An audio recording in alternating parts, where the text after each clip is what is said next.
کی ہم کو سلام کی ہے بڑائی شکتی تعمیر عطا کیجیے. لاکھوں کروڑوں عقیدت درود و سلام تاجدار نبوت خاتم الانبیاء جناب محمد رسول اللہ صلی اللہ علیہ وسلم کی آل عزت. اس شخص کو اللہ تعالیٰ نے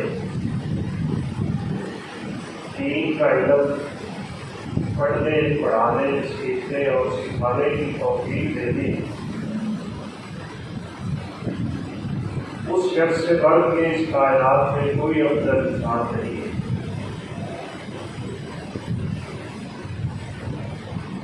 دنیا میں علم صرف اور صرف ایک ہی ہے اور وہ قرآن و حدیث کا علم ہے. باقی علوم نہیں ہے، باقی فنون ہے. لوگ اس کو علم کہہ دیتے ہیں، حقیقت میں وہ فن ہے. علم صرف قرآن کا ہے یا حدیث رسول صلی اللہ علیہ وسلم کا ہے. ہماری بدقسمتی یہ ہے کہ ہم نے اس حقیقی علم کو انتہائی معمولی سمجھ رکھا ہے اور اس کی اہمیت اور افادیت کو حقیقت میں آج مسلمان سمجھ ہی نہیں رہے. ایک طالب علم صحیح بخاری کا مطالعہ کر رہا تھا. ایک شخص نے اس سے آگے کہا کہ دنیا چاند میں پہنچ گئی ہے، تو ابھی بخاری پڑھ رہا ہے.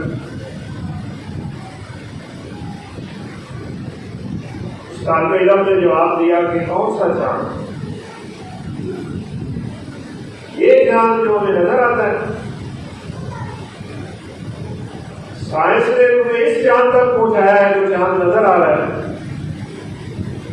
میں جو علم پڑھ رہا ہوں یہ علم ہمیں چاند پہ نہیں اللہ عالم لا کے نیند تک پہنچاتا ہے. اس کائنات کے مالک کی پہچان کرواتا ہے. اور ہاں تو بتا، تو چاند تک پہنچے؟ نہ تو چاند تک پہنچا، نہ تو نے بخاری پڑھی. تو اچھا ہے کہ میں اچھا ہوں، رسول اللہ صلی اللہ علیہ وسلم کی حدیثیں تو پڑھ رہا ہوں. تو یہ جو علم ہے نا، یہ بڑا مبارک علم اور یہی حقیقی علم. رسول اللہ صلی اللہ علیہ وسلم نے فرمایا انما العلماء ورثۃ الانبیاء. کتنی بڑی عظمت اور کتنی بڑی عظمت ہے. اگر کوئی اس کائنات میں نبیوں کا وارث ہو، باپ بہت ہوتا ہے تو اس کی زمین کی وراثت دیتے ہیں لوگ اور اس میں لڑائیاں شروع ہو جاتی ہیں. لیکن آپ صلی اللہ علیہ وسلم نے فرمایا ہم جو انبیاء کی جماعت ہیں، سارے انبیاء، ہم درہم و دینار نہیں چھوڑتے کہ جس کی دنیا وارث بنے. ہم تو علم چھوڑ کے مرتے ہیں، علم چھوڑ کے فوت ہوتے ہیں. فمن اخذ بحظ وافر، جس نے یہ وراثت پا لی اس نے حقیقی وراثت پا لی، اسے بہت بڑا حصہ مل گیا. لہذا ہمیں یہ شعور اجاگر کرنا ہے اور ہمیں اپنے اندر اس جذبے کو پیدا کرنا ہے کہ ہم میں سے ہر بندہ قرآن و سنت کی تعلیم سیکھنے والا بنتا ہے، چاہے وہ عمر کے کس مرضی حصے میں پہنچ چکا ہو. شریعت میں کوئی قید نہیں ہے کہ کون علم پڑھے اور کون نہ پڑھے، بلکہ رسول اللہ صلی اللہ علیہ وسلم نے فرمایا نہیں یرید اللہ بہ خیرا. سب سے من عربی میں ہر ایک میں بولا جاتا ہے، مرد ہو عورت ہو، کالا ہو گورا ہو، چھوٹا ہو عربی ہو اجمی ہو، جو بھی. جس شخص سے اللہ بھلائی کا ارادہ کر لیتے ہیں، اللہ خیر کا ارادہ کر لیتے ہیں، یہ دین کا علم اللہ صرف اس بندے کو عطا کرتے ہیں، بس ہر ایک کو نہیں. اور نہ ہی اس نبیوں کی وراثت کا ہر ایک حال ہو سکتا ہے. رسول اللہ صلی اللہ علیہ وسلم جب اس دار پانی سے پوچھ کر گئے تو آپ کو خیبر کی جو زمین ملی تھی اور خیبر کا جو مال ملا تھا سیدہ فاطمہ الزہرا رضی اللہ تعالیٰ عنہا کے ذہن میں یہ بات آئی۔ ابوبکر صدیق رضی اللہ تعالیٰ عنہ کی خدمت میں حاضر ہو کے کہنے لگی کہ وہ میرے باپ کی وراثت نہیں ہے، مجھے نہیں ملنا چاہیے، میں ان کی بیٹی ہوں۔ اس پہ آپ ایک خاص کرو بڑا معاملہ کرتا ہے اور فلک فلک کے نام سے نعرے لگاتے ہیں، جگہ جگہ پہ بورڈ لگے ہوتے ہیں اور اسپیکر کا پینل لگاتے ہیں، فلک فلک، اور یہ تعصب امت میں پیدا کرتے ہیں کہ ابوبکر صدیق نے رسول اللہ ظلم کیا، عمر فاروق نے ظلم کیا ہے، عثمان ذوالنورین نے ظلم کیا ہے کہ فاطمہ کا حصہ اس کو نہیں دیا رضی اللہ عنہ۔ ابوبکر صدیق رضی اللہ تعالیٰ عنہ کو فرمانے لگے کیا آپ کو وہ حدیث یاد نہیں ہے؟ رسول اللہ صلی اللہ علیہ وسلم نے فرمایا تھا انبیاء جتنے بھی اس دنیا میں آئے ہیں ان کے مال کا کوئی وارث نہیں بنتا، وہ جو کچھ چھوڑ کے جاتے ہیں وہ صدقہ بن جاتا ہے۔ ہاں ان کی وراثت اگر کسی نے لینی ہو تو وہ علم شرعی چھوڑ کے اس دنیا سے جاتے ہیں۔ جو علم سیکھے گا، قرآن و حدیث کا علم سیکھے گا، وہ حقیقت میں آپ صلی اللہ علیہ وسلم کا وارث بنے۔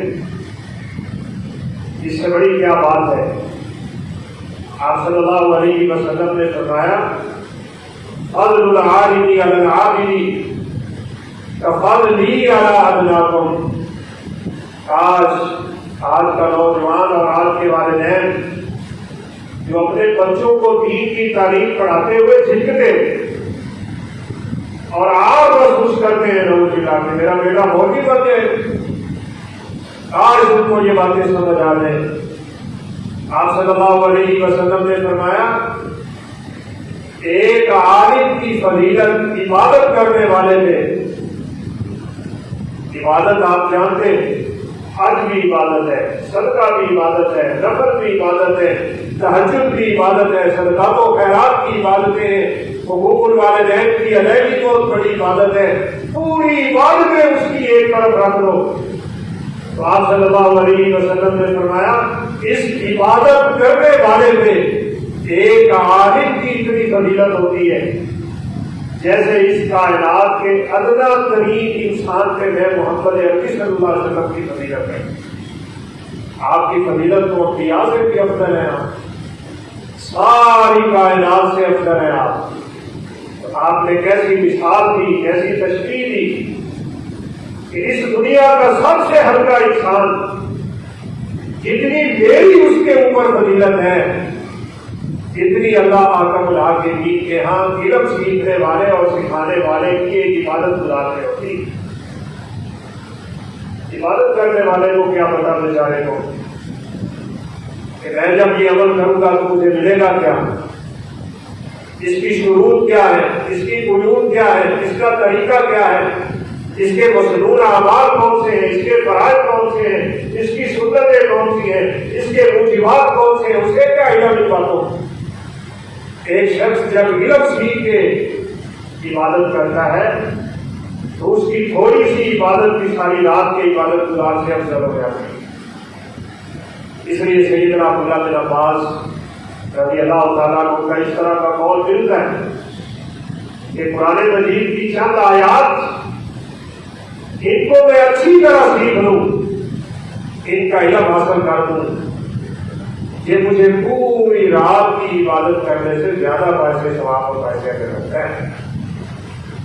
تو وہ شخص حقیقت میں بڑا قیمتی جو قرآن سیکھ رہا ہے، جو نبی کائنات علیہ السلام کے فرامین سیکھ رہا ہے، اور اس سے بڑھ کے تو اس کائنات میں کوئی انسان ہے ہی نہیں جو سکھا رہا، اس نے پہلے سیکھا ہے اور پھر یہ قرآن و سنت کا حقیقی علم جو وحی کا علم ہے اور آسمانی شریعت کا علم ہے وہ اس دنیا میں لوگوں کو سکھاتا ہے۔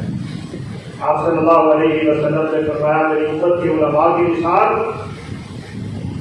بالکل ایسے ہے کہ عبادت گزاروں کے سامنے جیسے چودھویں کے چاند کی فضیلت آسمان کے ستاروں پہ ہوتی ہے۔ عبادت اپنی جگہ، لیکن علم سیکھنے سکھانے سے بڑی عبادت شاید جیسا کہ امام شافعی رحمۃ اللہ علیہ نے فرمایا اس سے بڑی کوئی عبادت نہیں۔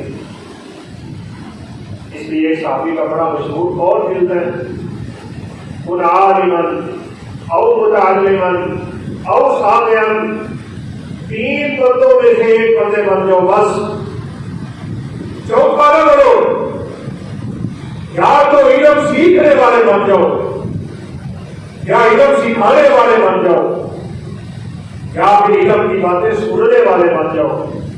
کم از کم سنا تو کرو، سن کے سیکھ لیا کرو۔ تو چند ایک مسائل سیکھ کے ان پہ جب آپ عمل کرتے ہیں تو رسول اللہ صلی اللہ علیہ وسلم نے کتنی خوبصورت مثال دی ہے۔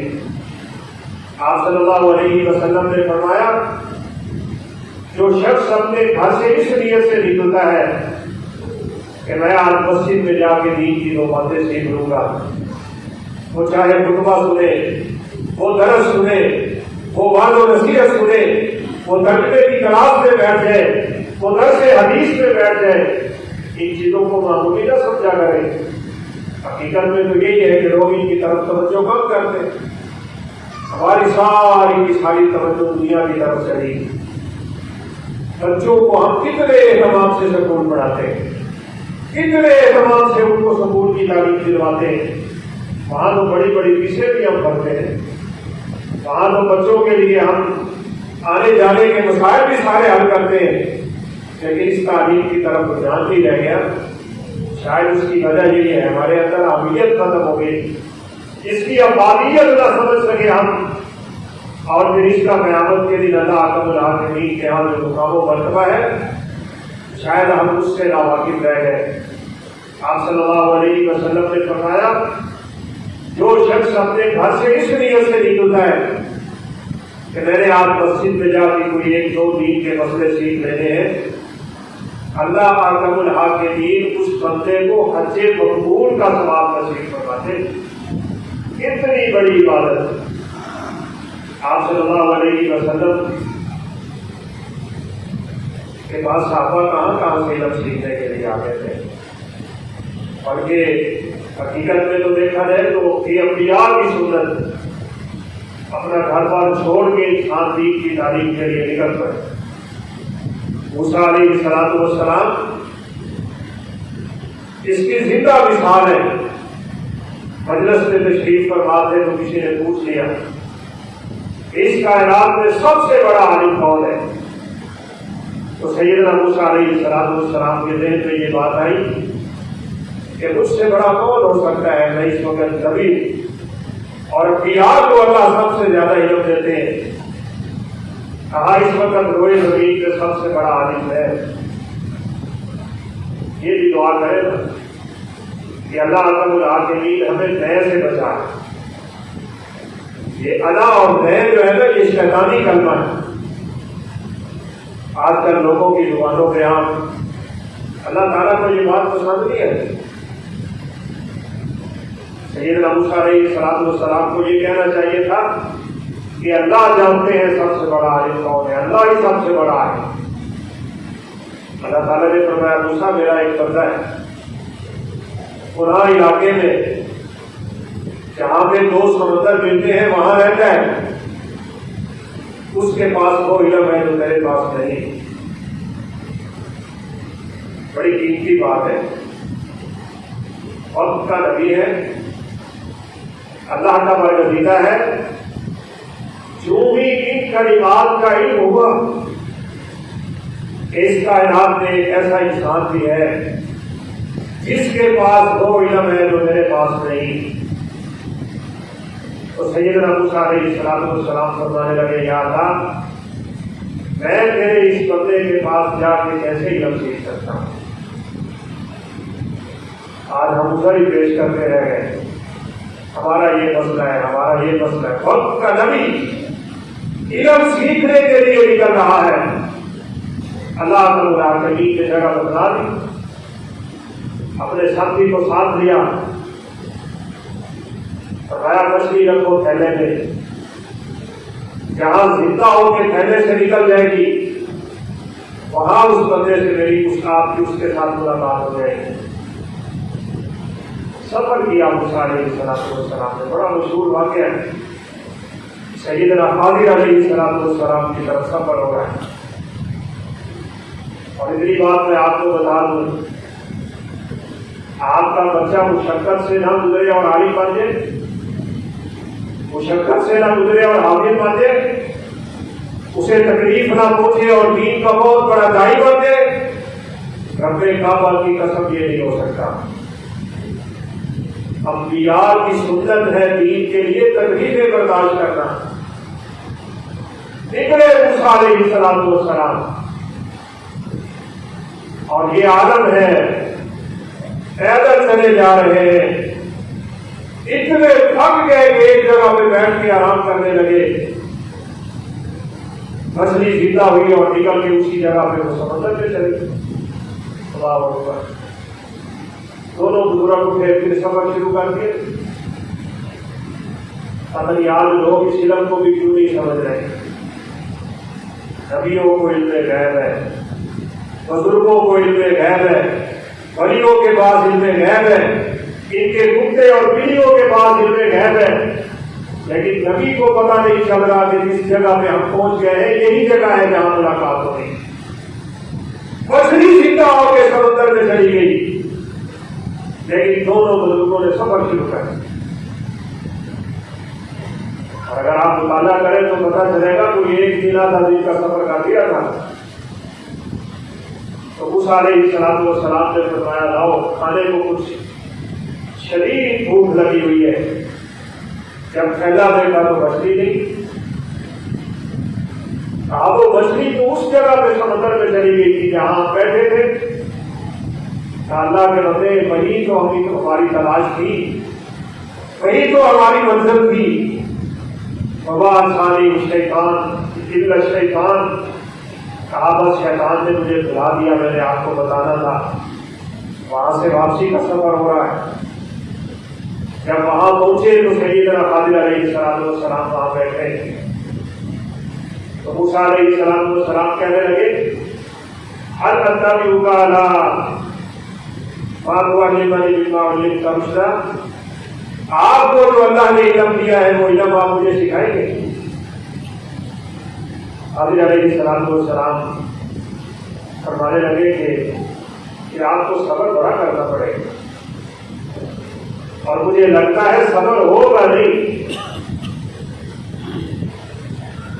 صبر کرنا، مشقتیں برداشت کرنا، دین کا علم سیکھنے کے لیے لازمی حصہ ہے، یہ یاد رکھیے۔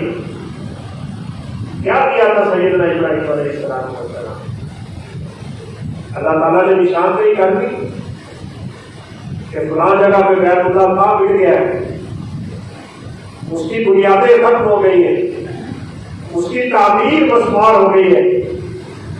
سب سے پہلے اللہ تعالیٰ نے اس روئے زمین کے فرشتوں سے یا آدم علیہ السلام سے کعبۃ اللہ کی تعمیر کروائی تھی، اور 40 سال بعد مسجد اقصیٰ بنوائی تھی۔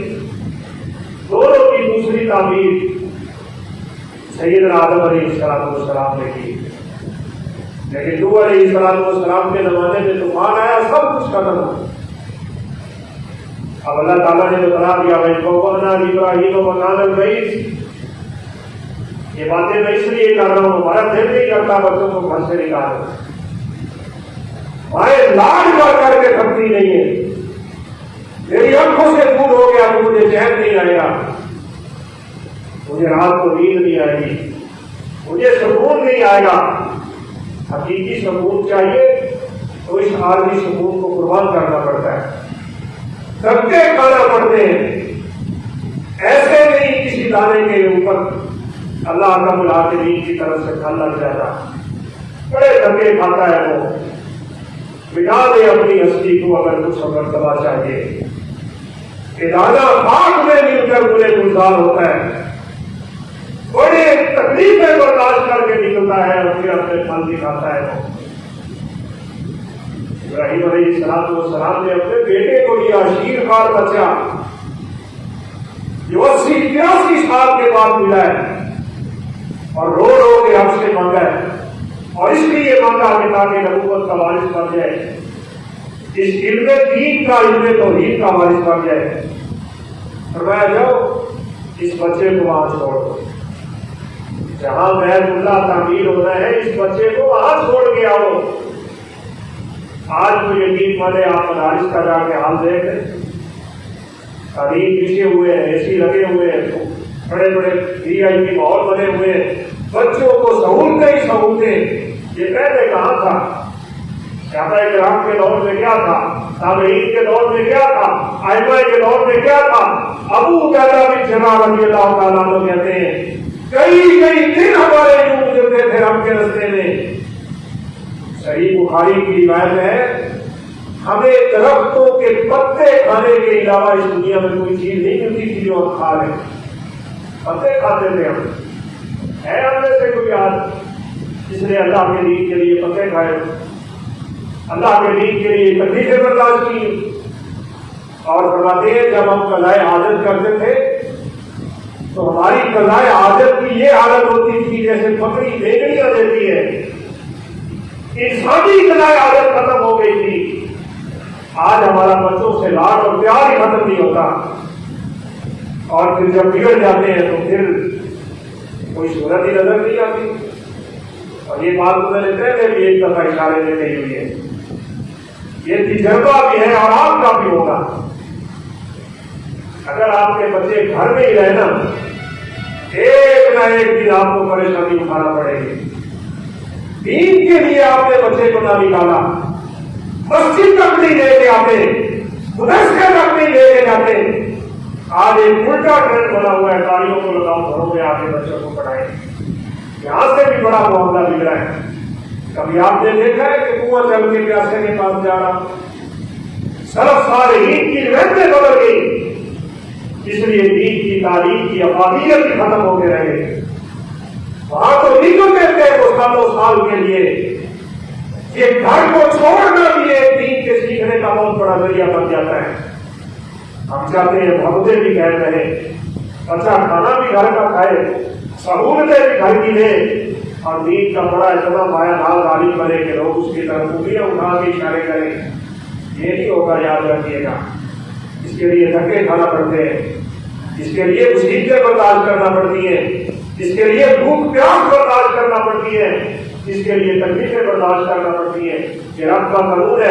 اللہ جس بندے کو بھی اپنا قرب نصیب کرتا ہے اسے آزمائش اور مصیبتوں سے گزار کے اپنے قریب کرتا ہے، ایسے نہیں کرتا.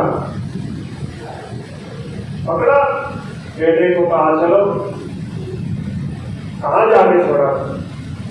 کوئی درخت نہیں ہے، کوئی سایہ نہیں ہے، کوئی بندہ نہیں ہے، کوئی انسان نہیں ہے، وہاں پانی نہیں ہے، وہاں مکان نہیں ہے، زندگی گزارنے کے کوئی چانس نہیں کہ وہاں پہ شیر خوار بچہ، دودھ پینے والا بچہ ابا کی حاضرہ علیہ السلام کے ساتھ سیدنا ابراہیم علیہ السلام نے وہاں چھوڑ دیا. اور آپ نے واقعہ سنا ہوگا، ماں جی نے کہا تھا ابراہیم کیا کر رہے ہیں آپ؟ ہمیں کہاں چھوڑ کے جا رہے ہیں آپ؟ ہوا کیا ہے؟ میرا قصور کیا ہے؟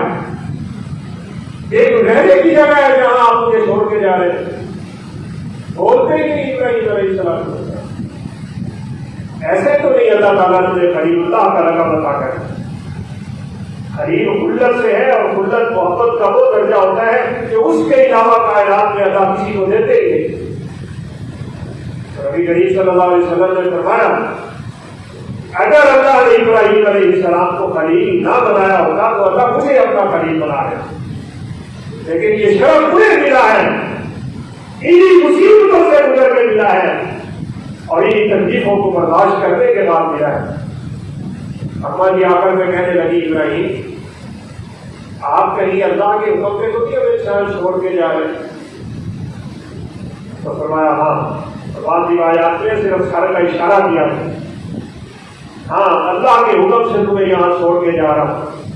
عورت ذات، جنگل، بیابان، وادی، بے آب و گیا، کوئی درخت کو چھایا، کوئی پانی کو دانی نہیں ہے، ایک کھجوروں کا ٹوکرا، ایک مشکیلا پانی کا۔ اور ابراہیم اپنے اس بچے کو جس سے محبت اتنی ہوگی کہ انسان کے جگر کا ٹکڑا بن جاتا ہے، بڑی عمر میں ملا ہوا بیٹا، لیکن اللہ کے حکم اور اشارے میں اس لیے وہاں چھوڑ دیا تھا۔ قرآن کہتا ہے ابراہیم علیہ السلام نے دور کھڑے ہو کے کہا تھا، یا اللہ میں اس لیے اپنے بچے کو یہاں چھوڑ کے جا رہا ہوں، کل میرا گھر تعمیر ہوگا، میری اولاد نمازی بن جائے، میرا بچہ نمازی بن جائے گا۔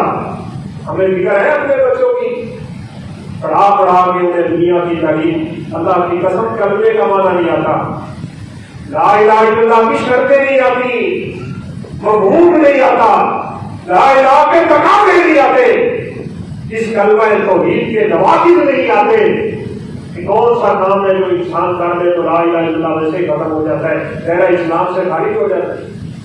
میں آپ کو یہی چھوٹی سی مثال دوں تو آپ حیران ہو جائے، یہ جو آپ لوگ، میں آپ کو نہیں کہہ رہا، مطلق بات کر رہا ہوں، دین کی تعلیم اور دین والوں کو جب اتنی حقارت کی نظر سے دیکھتے ہیں نا تو یہ کیا ہے، تو مولوی بنا رہے اپنے بیٹے۔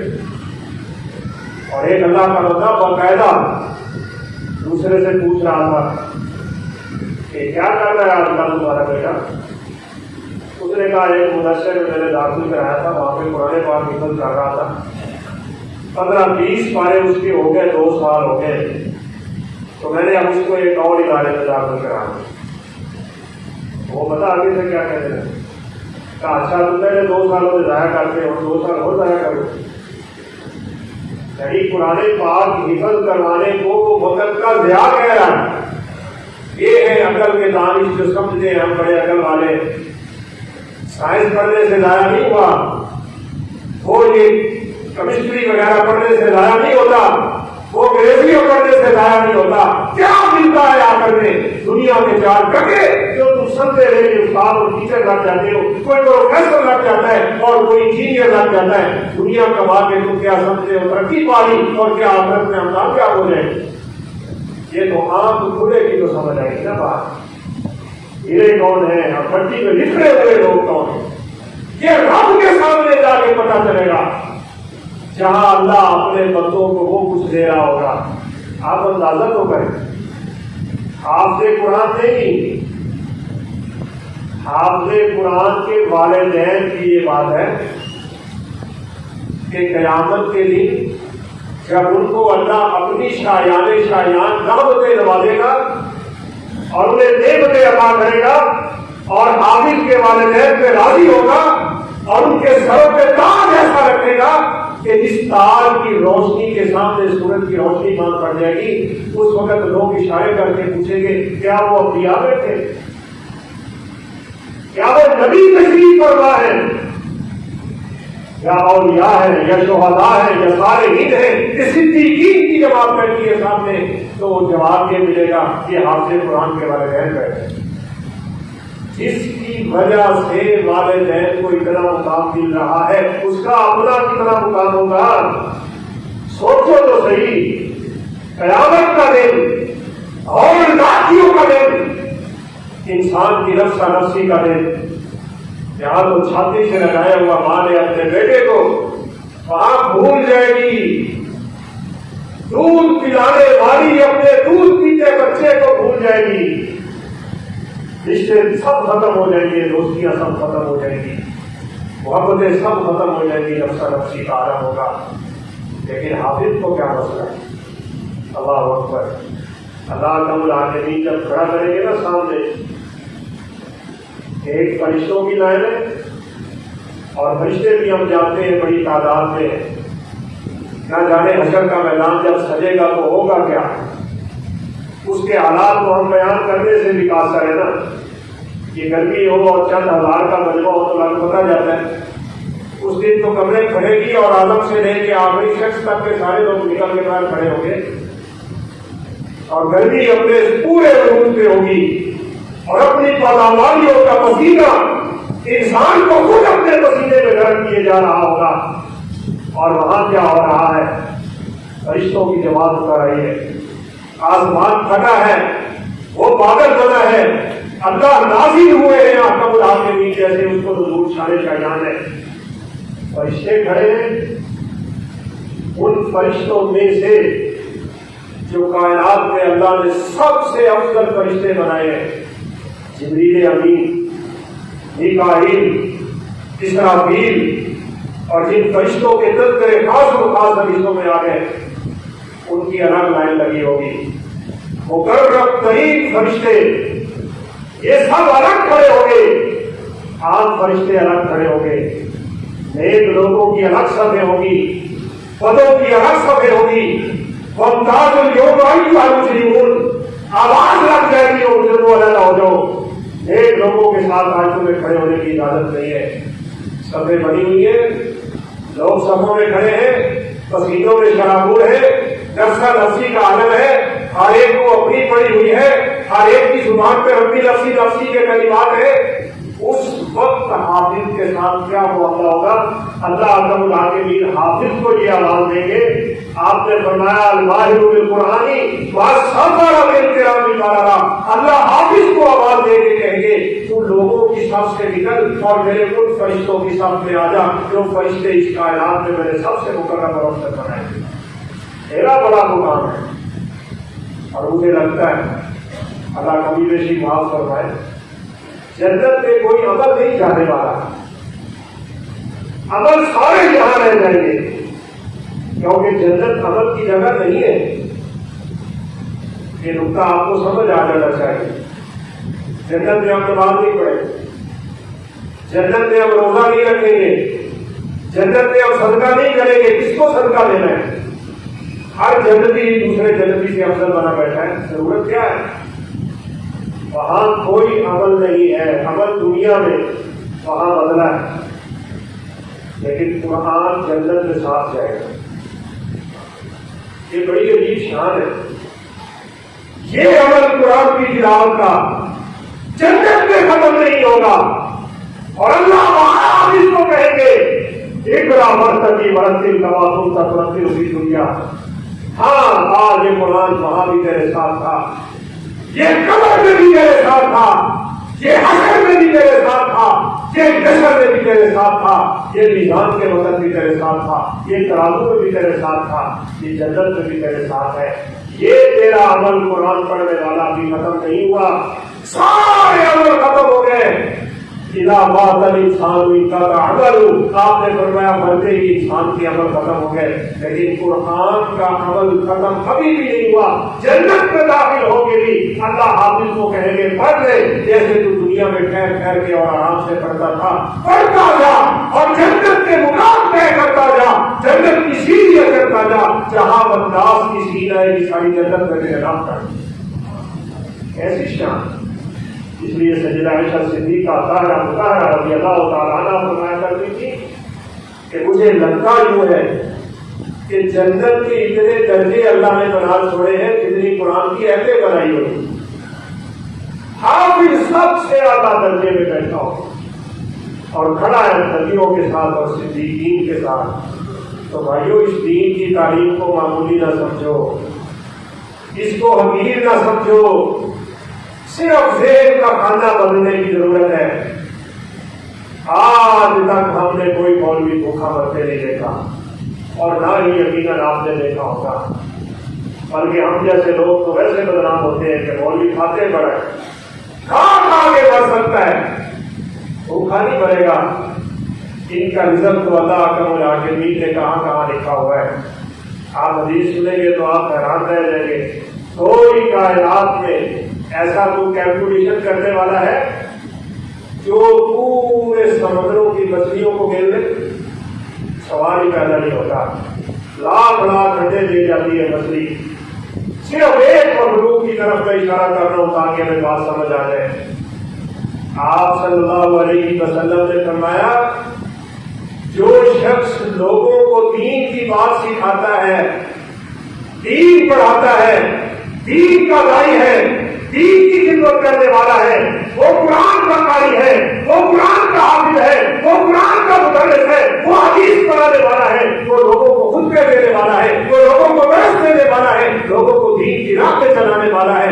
آپ صلی اللہ علیہ وسلم نے فرمایا اس کائنات میں کوئی مخلوق ایسی نہیں نہیں ہے جو اس کے حق میں دعا نہ کر رہی ہو. حتیٰ کہ آپ صلی اللہ علیہ وسلم نے فرمایا سمندر کی مچھلیاں بھی سمندروں کی تہوں میں بیٹھ کے اس کے لیے دعائیں کر رہی ہوں.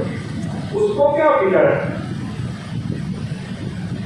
آپ اگر کسی مولوی کو دیکھیں نا، صحیح بات میں کر رہا ہوں، کہ وہ روتا پھرتا ہے تو پھر آپ سمجھ لیں وہ حقیقی مولوی ہے ہی. ہاں اگر اللہ نے آزمائش میں ڈال دیا تو الگ بات ہے. بہت سے مولانا حضرات اس لیے بھی بنتے ساری زندگی دین سیکھ کے آگے دکان شروع کر دیں. حافظ بن گیا، اب کاروبار شروع کر دیا، اب قرآن کی تلاوت کی گئی، اب نماز کے لیے وقت بھی نہیں ملتا، عبادت و ریاضت کا ہاتھ بالکل کمزور سے کمزور ہو کے رہ گیا. دین اس لیے تو نہیں سیکھا تھا.